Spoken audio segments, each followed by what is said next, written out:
Terima kasih. Putusan nomor 2 garis miring PHBU titik pres garis datar 22 Romawi garis miring 2024. Demi keadilan berdasarkan ketuhanan yang Maha Esa, Mahkamah Konstitusi Republik Indonesia yang mengadili perkara konstitusi pada tingkat pertama dan terakhir menjatuhkan putusan dalam perkara perselisihan hasil pemilihan umum presiden dan wakil presiden tahun 2024 diajukan oleh 1 nama Haji Ganjar Pranowo SH MIP, 2 nama Profesor Dr. HM Mahfud MD SH SU MIP. Pasangan calon presiden dan wakil presiden dalam pemilihan umum presiden dan wakil presiden tahun 2024 nomor urut 3.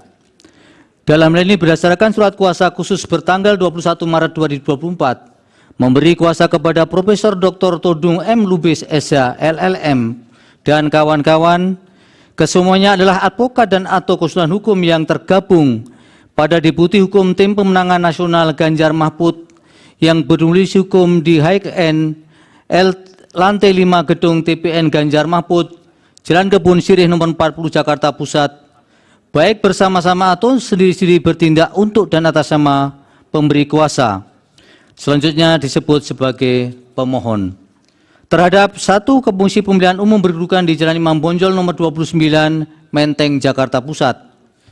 Dalam hal ini berdasarkan surat kuasa khusus nomor 45 dan seterusnya tahun 2024 bertanggal 26 Maret 2024 memberi kuasa kepada Muhammad Afifuddin dan kawan-kawan yang kesemua adalah anggota Komisi Pemilihan Umum dan pegawai pada Komisi Pemilihan Umum Republik Indonesia serta advokat atau konsultan hukum pada kantor hukum Perma Hikon berkedudukan hukum di Jalan Imam Bonjol nomor 29 Menteng Jakarta Pusat, baik sendiri-sendiri maupun bersama-sama bertindak untuk dan atas nama pemberi kuasa.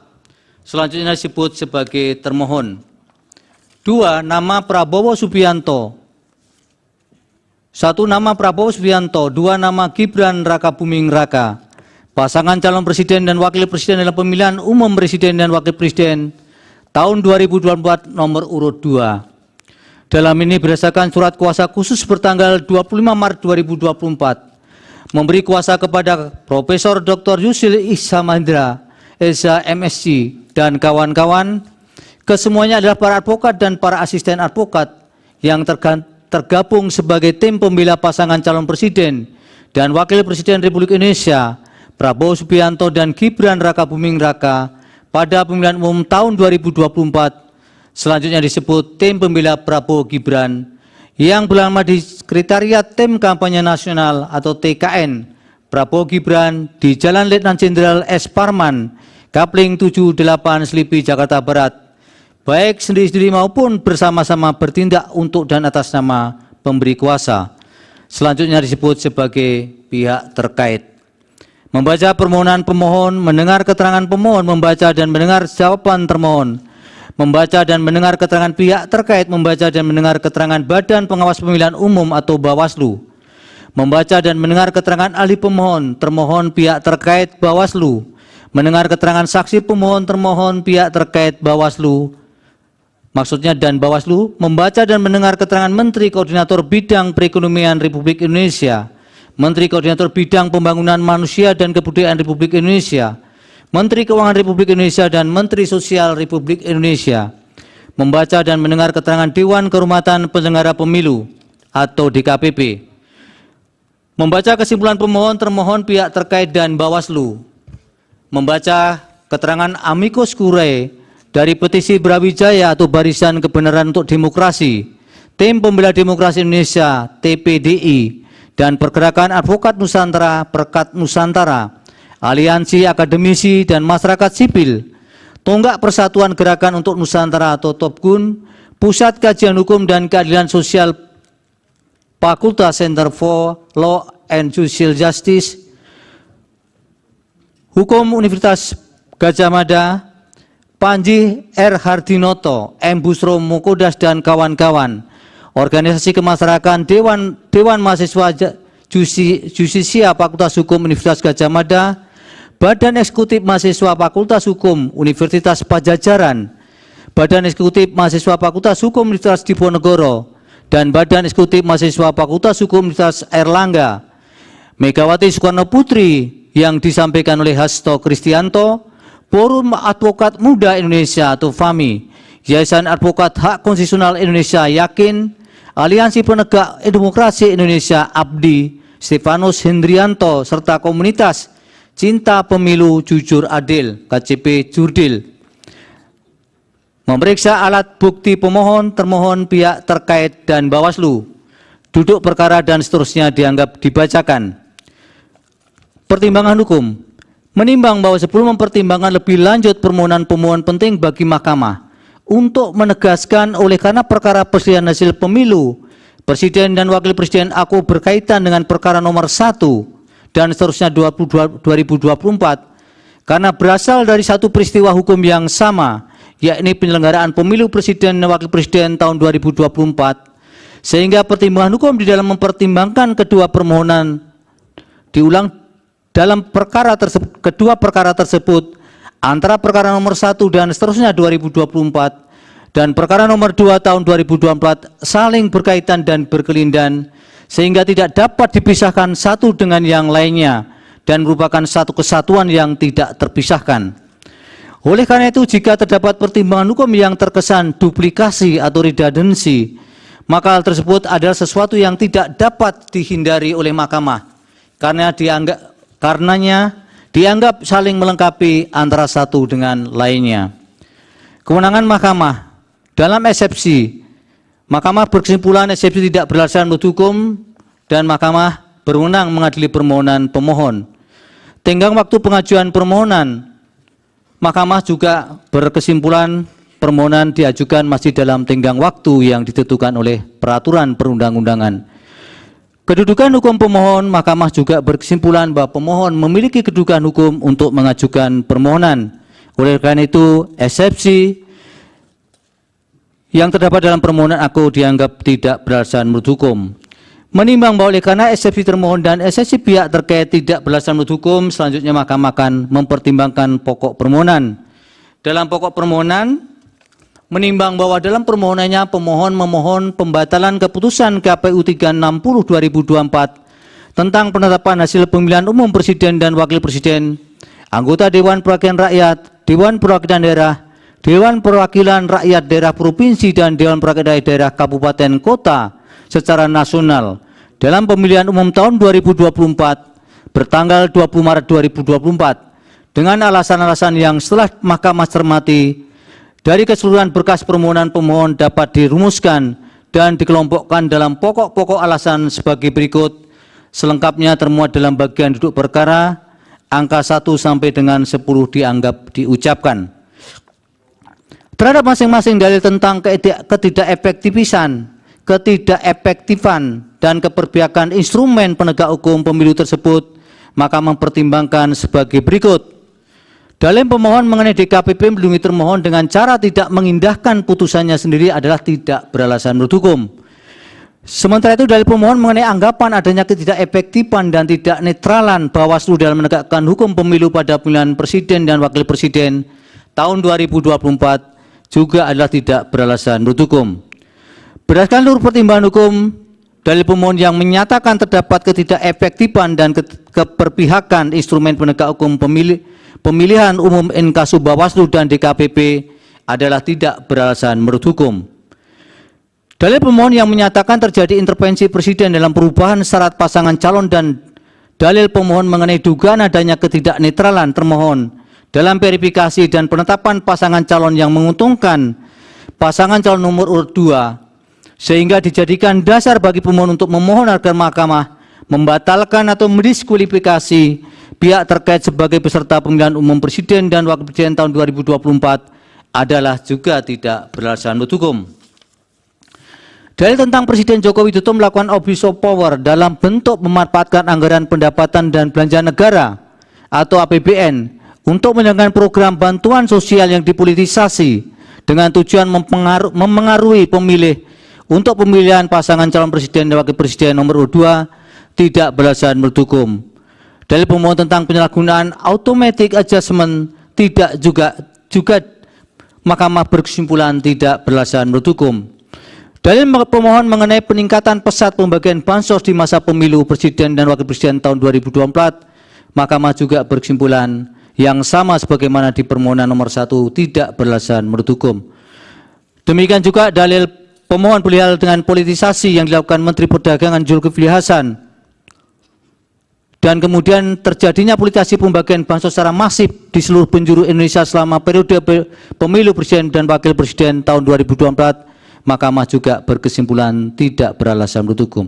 Dalil pemohon juga mendalilkan Presiden Jokowi menginstruksikan percepatan pencarian dana bantuan bansos agar bertepatan dengan proses pemilu presiden dan wakil presiden tahun 2024 berupa bantuan dampak fenomena El Nino mulai Januari 2024. Mahkamah berkesimpulan juga tidak beralasan menurut hukum.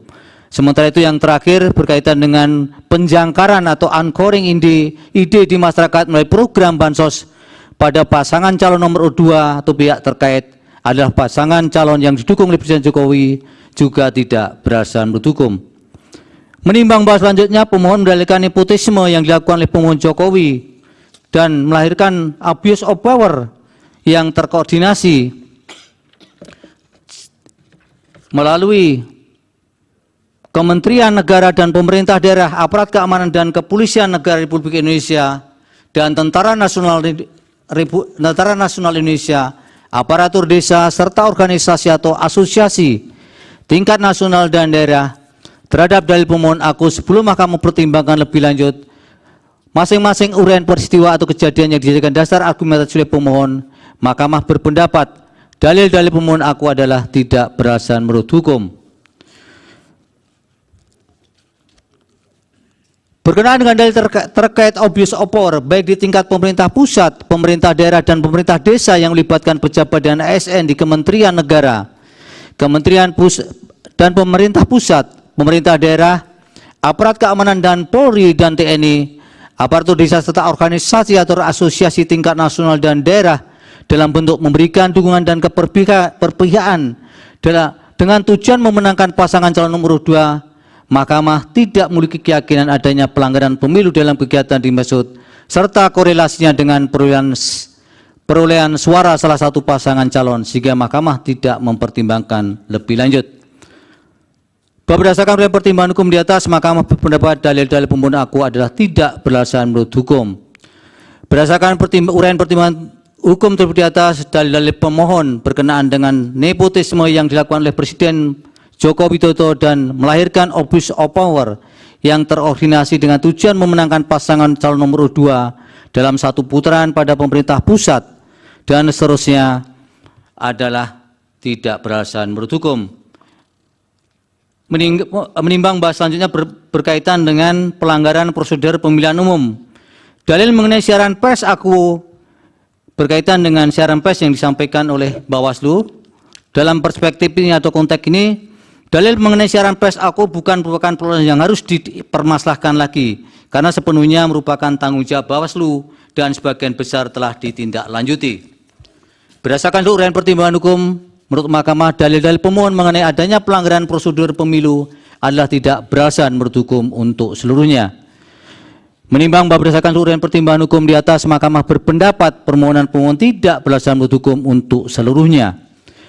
Menimbang bahwa terhadap dalil-dalil lain serta hal-hal lain tidak dipertimbangkan lebih lanjut karena dinilai tidak terdapat relevansinya. Oleh karena itu, jika masih terdapat fakta hukum dalam persidangan, baik yang didalilkan atau tidak didalilkan oleh pemohon, belum dinilai dan dipertimbangkan, Mahkamah meyakini hal tersebut tidak dapat membuktikan adanya relevansi dengan signifikansi perolehan suara atau hasil yang merupakan prinsip dasar dalam mengungkap perselisihan hasil tentang pemilihan umum sebagaimana diamanatkan dalam pasal 24C ayat 1 Undang-Undang Dasar 1945.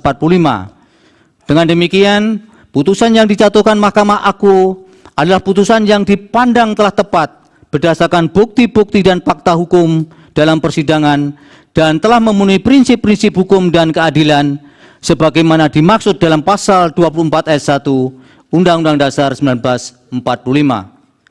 Konklusi, berdasarkan penilaian atas fakta dan hukum sebagaimana diuraikan di atas, Mahkamah berkesimpulan eksepsi termohon dan eksepsi pihak terkait berkenaan dengan kewenangan adalah tidak beralasan menurut hukum.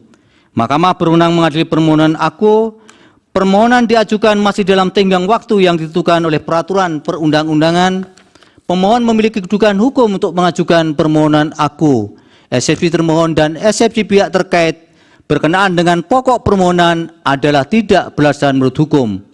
Permohonan pemohon tidak beralasan menurut hukum untuk seluruhnya.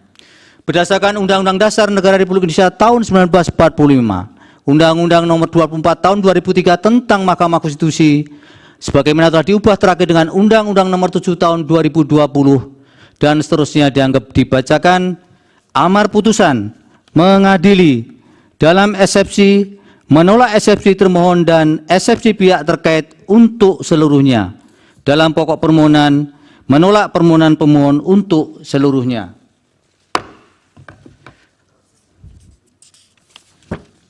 Pendapat berbeda terhadap putusan Mahkamah Konstitusi aku, terdapat pendapat berbeda dissenting opinion sebagaimana dalam permohonan nomor 1, yaitu oleh Hakim Konstitusi Saldi Isra, Hakim Konstitusi Eni Nurbaningsih, dan Hakim Konstitusi Arif Hidayat sebagai berikut yang menurut kesepakatan para hakim yang bersangkutan dianggap dibacakan. Demikianlah diputus dalam rapat permusyawaratan hakim oleh 8 hakim konstitusi, yaitu Soeharto selaku Ketua merangkap anggota, Saldi Isra, Arif Hidayat, Eni Nurbaningsih, Daniel Yusmik Pepoe, M. Guntur Hamzah, Ridwan Mansur, dan Arsul Sani, masing-masing sebagai anggota, pada hari Rabu tanggal 17 bulan April tahun 2024 yang diucapkan dalam sidang pleno Mahkamah Konstitusi terbuka untuk umum pada hari Senin tanggal 22 bulan April tahun 2024 selesai diucapkan pukul 15:11 waktu Indonesia Barat oleh 8 hakim tersebut dengan dibantu Eri Satria Pamungkas, Anak Agung Dian Onita, Radian Primanugraha, Sepri Porkonata Tarigan, Hani Adani, Ria Indriani, Wilma Silalahi, Nur Lydia Stefani Hikmah, Siska Yosepin Sirait, Penny Tripurnamasari, Akmari Narasika, dan Mukhtar Hadi Saputra. Masing-masing adalah panitera pengganti pada Mahkamah Konstitusi dengan dihadiri oleh pemohon dan kuasanya, oleh termohon dan kuasanya, pihak terkait atau kuasanya, dan Badan Pengawas Pemilihan Umum. Demikian putusan yang diucapkan oleh Mahkamah pada hari ini untuk perkara nomor 1 dan nomor 2. Untuk salinan putusan akan dikirim oleh Mahkamah setelah putusan ini diucapkan atau selambat-lambatnya 2 hari kerja setelah putusan ini diucapkan. Demikian, terima kasih.